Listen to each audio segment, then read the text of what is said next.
This is a true story told by Lowell Hayes, Elvis's friend and personal jeweler. We were in Jackson, Mississippi, the heat still clinging to the asphalt even after the sun had given up and slipped behind the pines. The fairgrounds were already humming, vendors stacking cups, security testing bullhorns, a tide of fans waiting outside the chain link. The band was running scales, the horns picking over their bright metallic laughter, and in the middle of it all, Elvis was as calm as a cat in a warm window, hands in his pockets, head bobbing to a rhythm only he could hear. That's when the call came. It was one of the local hospital coordinators. Someone had passed along a message from a nurse who knew a cousin who knew our driver. News rides strange roads, the way water finds a path through rock. A boy couldn't make the show because he was too sick to leave his bed. He'd told someone he wanted to see Elvis before the tragic end. Like a wish, he whisper into cupped hands and blow toward the moon, half hope and half prayer. I remember Elvis looking over at me when I relayed it. There's a way his eyes softened in moments like that, as if the stage lights inside him dimmed and the person stepped forward, not the performer. He didn't say, "Can I?" or "Should we?" He said, "Let's go," and we all started moving. We loaded into cars, hurry without frenzy. I took the wheel for Elvis, and he slid into the back seat, a quiet presence in charcoal and silk. I watched the rearview mirror, the tail of our little convoy threading out of the parking lot, while a few fans at the gate saw us and called after us. It's a strange thing to turn away from the center of your own show, but he did it with no more drama than a man deciding to take the long way home. On the way, he fingered a cross at his throat. I'd seen it before, a small thing that flashed the barest green when the light caught it. A cross made of green garnets, the kind of stones you don't notice until they're the only color in a winter field. He wore it easy, not for show. That night he touched it as if reminding himself of something he knew already, but didn't want to forget. "You ever go to a hospital at night?"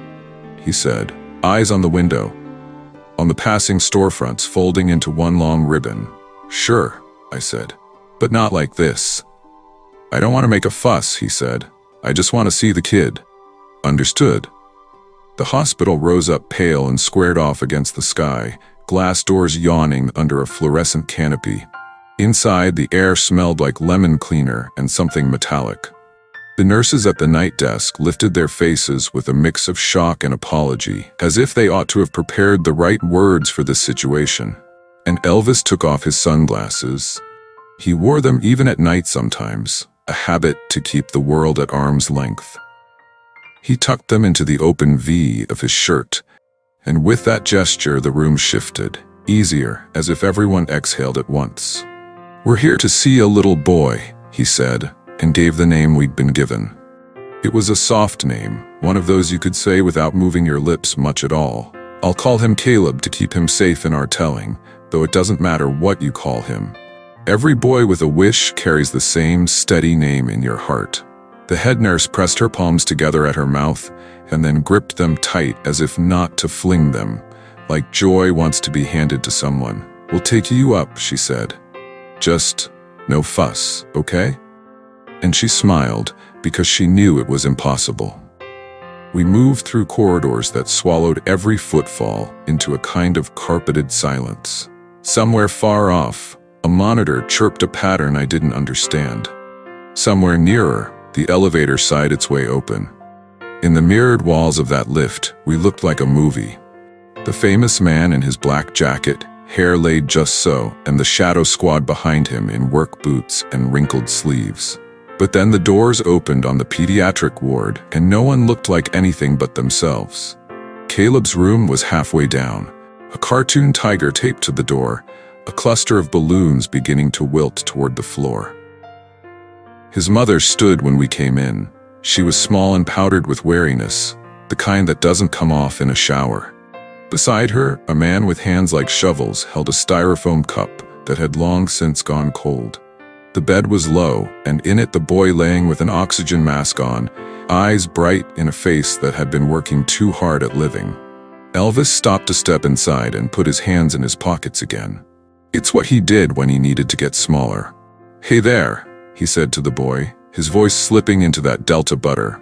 "I'm Elvis." "I know," the boy said while his mother took off the oxygen mask off, whisper rasp and all grin. "I know you are." Elvis laughed, a quick soft bark, and the parents laughed, and the nurse who had followed us in laughed too, and for a second we were just people in a room with a good joke between us. "What are you doing here?"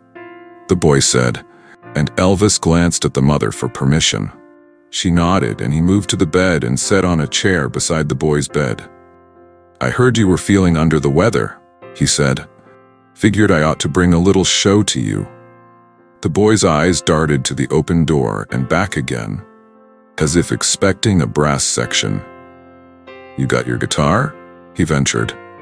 Elvis looked a little sheepish. "I left the big one at the fairgrounds, but I brought something else." He tapped his chest where the small cross lay. "Is that real?" the boy asked.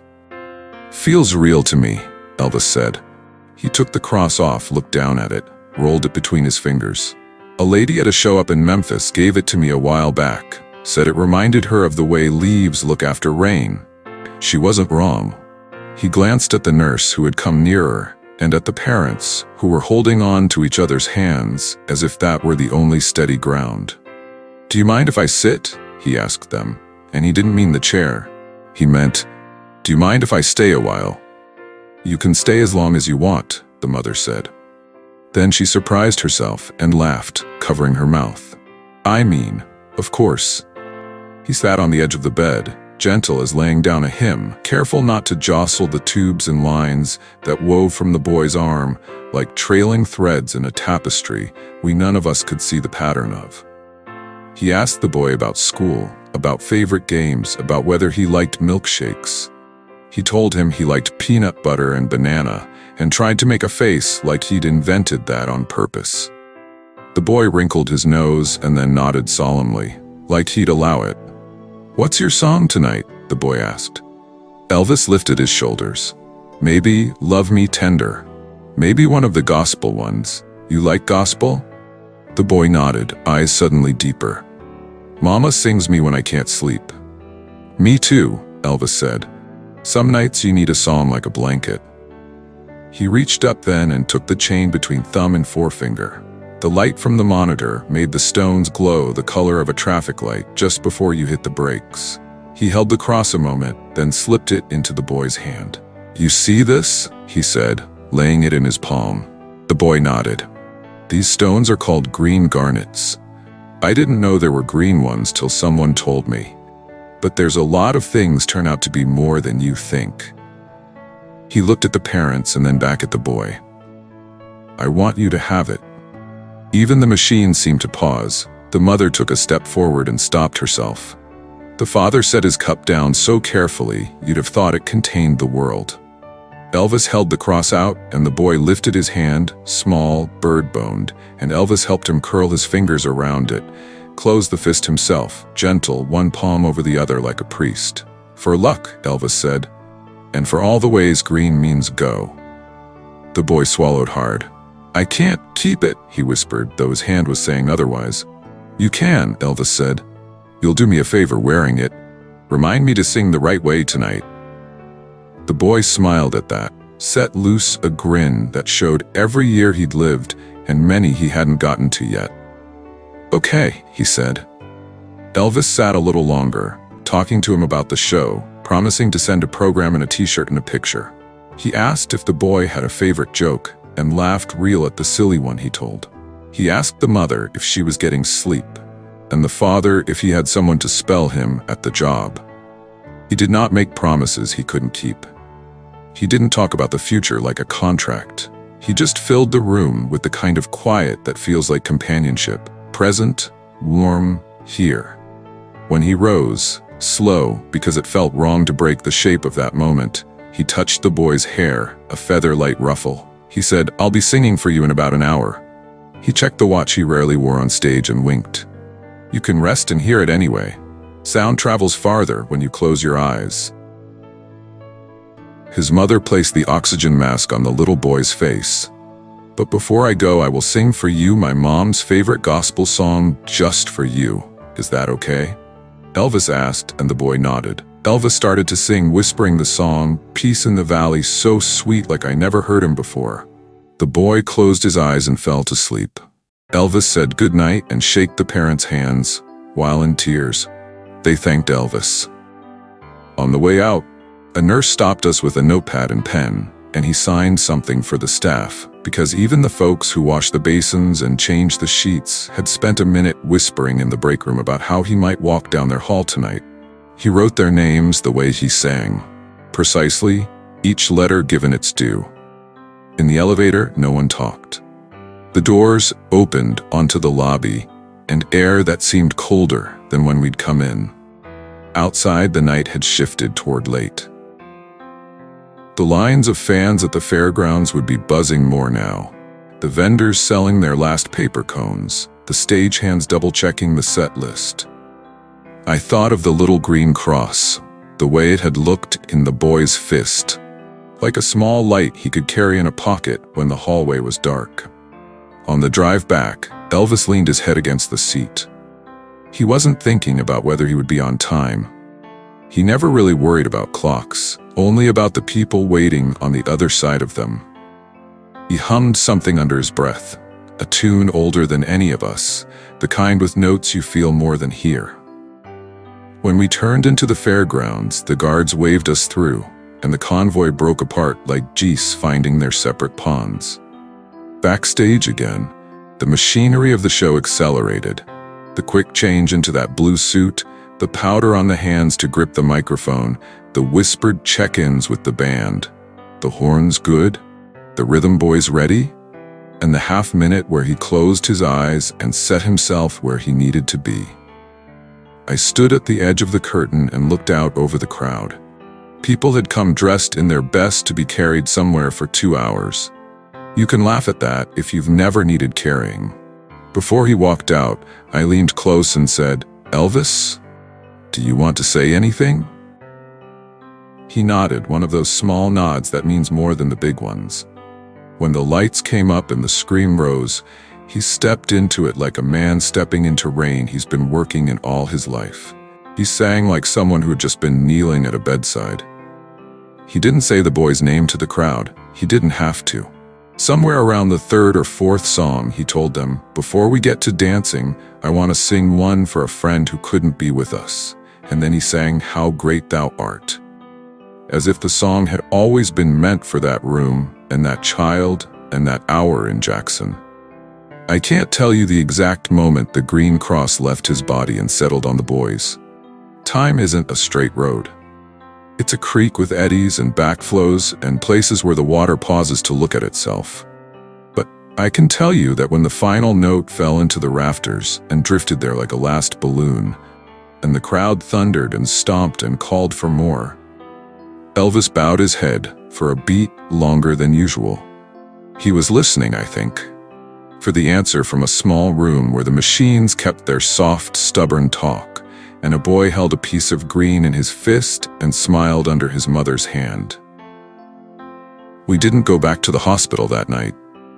The show ran late, as shows do when affection and electricity take turns steering the car. Backstage afterward, he took the phone and asked the coordinator to tell the family we'd send what we promised. He added new things without telling me. Flowers for the nurses, a box of books for the ward's little library. He wrote a note that said nothing more elaborate than, "Thank you for letting me visit the little boy," and signed it as if signing a check he was proud to write. Years later, because this kind of memory doesn't keep time like everything else, I was back in Jackson, the fairgrounds smaller than I remembered and the oaks bigger. I walked by the hospital and sat in my car for a while. I thought about the way fame is a loud room and kindness is a quiet one, and how you can spend your life traveling between those two doors. I imagined a boy in a photo frame, a mother's hand dusting it, a father adjusting it minutely on a mantle so it's just right. I saw the green cross catching a beam of afternoon light every day for years, flashing once as if to say, "I'm still here. Go on." People ask sometimes what it was like, being around a man that famous. They expect stories about jets and jumpsuits, about women and records, about strange parties and cars that purred like jungle animals. Those stories exist. But when I think of Elvis, I think of a man who loved his fans more than anything. I think of a boy's fist closing and the soft syllables of a mother's thank you that couldn't carry all it wanted to carry.